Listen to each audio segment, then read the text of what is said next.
আপনাকে অ্যারেস্ট করা হয়েছে অমুক হুজুরের কারণে। এটা ভণ্ডামি এবং ভাওতাবাজি। আমাদের আলেম ওলামাদের মধ্যে পারস্পরিক দ্বন্দ্ব এবং সংঘাতটাকে বৃদ্ধি করার একটা পায়তারা।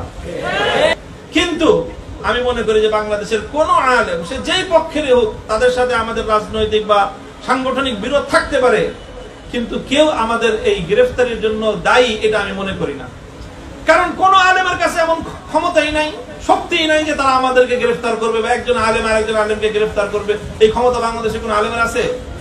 এটার জন্য শতভাগ দায়ী হলো তারা যাদের হাতে রাষ্ট্রশক্তি আছে, এবং তারাই এই কাজটা করেছে।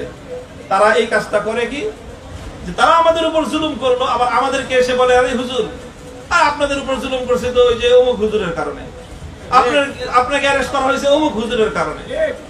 ও অমুক হুজুরের কারণে তুমি আমার অ্যারেস্ট করলা, আর এত এত হুজুর যে আমাদের মুক্তি চাইল, তখন তো মুক্তি দিতে পারলা না।